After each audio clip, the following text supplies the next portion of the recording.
Bom, pessoal, meu nome é Miriana, eu sou médica cardiologista. Eu vou falar um pouquinho sobre pressão alta. Quando eu devo procurar a emergência? Com a pandemia do coronavírus, temos visto a importância da hipertensão. Grande parte dos óbitos são de pessoas com comorbidades e dentre todas as comorbidades se destaca a hipertensão arterial. Bom, então a pessoa está em casa, em quarentena, olha isso na televisão e pensa, vou verificar a minha pressão. Ela já faz isso um pouco nervosa, muitas vezes, por causa das notícias, e verifica e dá 15/8. Bom, aí a pessoa que já estava um pouco ansiosa fica mais ansiosa, acha que vai infartar, ter um mal súbito e começa a caminhar pela casa. Aí verifica de novo a pressão e dá 18/8. Aí corre para emergência, liga para o seu médico. Bom, quando a pessoa caminhou pela casa, ela fez um esforço. E o esforço por si só faz a pressão aumentar. Além da ansiedade, que isoladamente também pode ser um fator de hipertensão. Quando fazemos um esforço físico, como um teste de esteira, por exemplo, que nós médicos fazemos de rotina, a pressão pode subir bastante, deve subir, né? É a resposta fisiológica que chamamos de pressão. É frequente o paciente chegar a 210 durante um teste de esforço e no repouso a pressão normaliza. Nenhum médico manda ninguém para emergência por causa disso. Algumas pessoas dizem, a minha pressão é 11/6, então se eu estou com 13, ela está muito alta, acho que estão... E aí nesse momento ela acha que está infartando. Ninguém tem sempre a mesma pressão, essa é uma notícia que eu quero dar.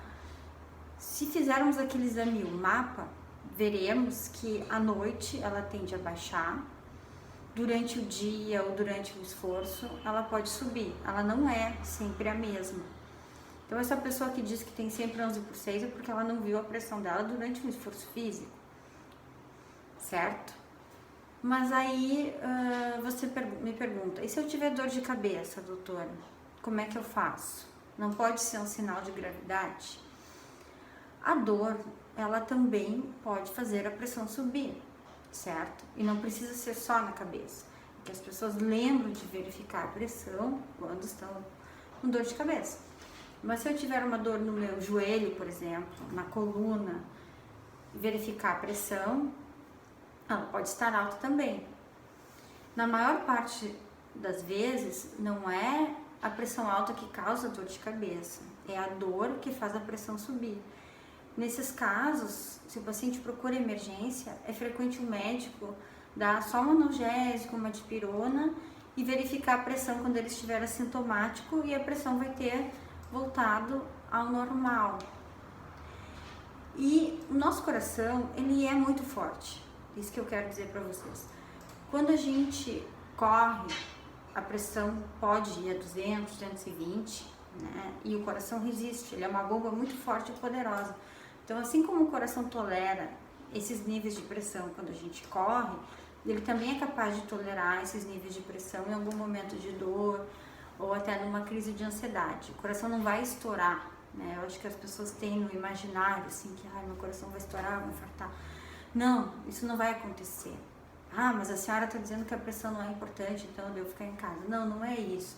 A pressão é muito importante, né? A gente vê aí o quanto ela é importante na mortalidade, o quanto ela é um fator de risco, né, super, não só para o corona, mas para as outras doenças, e que ela deve ser tratada.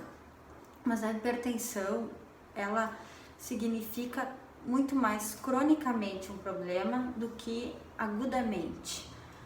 Assim como a diabetes, assim como o colesterol, se eu comer um monte de doces e minha glicose subir, eu não preciso ir na emergência cada vez que a minha glicose subir. Eu devo sim cuidar da minha dieta, da minha alimentação, às vezes até procurar o meu médico para ajustar a minha medicação, mas eu não preciso ir na emergência toda vez que subir a minha glicose. Se eu fumo, eu devo parar de fumar, ok? Mas se eu me descontrolei agora na quarentena e fumei 3 carteiras no dia, Não adianta eu me desesperar e procurar emergência para tentar resolver isso. Eu tenho que me conscientizar e parar de fumar. O mesmo vale, na maior parte das vezes, para hipertensão. Se eu estou tendo picos de pressão frequentes, eu devo falar com o meu médico, muitas vezes não na emergência, mas em nível de consultório, para que ela seja ajustada. E muitas vezes é necessário fazer o exame, o mapa, para avaliar se é necessário mudar a medicação, qual o horário que a pressão tem subido mais. Inclusive, existe uma doença que tem um código, né, um CID para essa doença, chamada hipertensão do avental branco, que são os pacientes que têm pressão alta só no consultório. Aí o médico dá o remédio para pressão, o paciente se sente mal porque ela baixa demais depois. Eles têm uma ansiedade e aí só durante a consulta ou só quando vão no hospital é que ela sobe, né? Bom, sobre a dor de cabeça ainda, ela deve ser investigada, certo?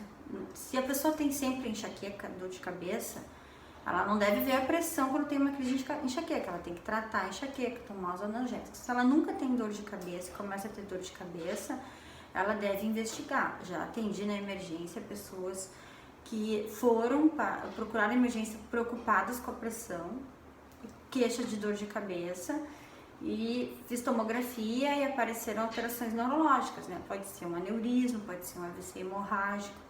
Então, se a pessoa tem uma dor forte, e essa dor pode ser mensurada da seguinte maneira: 0 ausência de dor, 10 a dor mais forte que sentiu na vida, tem uma dor que seja de grau 7 a 10, ela deve sim procurar emergência, independente do valor da pressão, para fazer uma tomografia e avaliar isso, certo?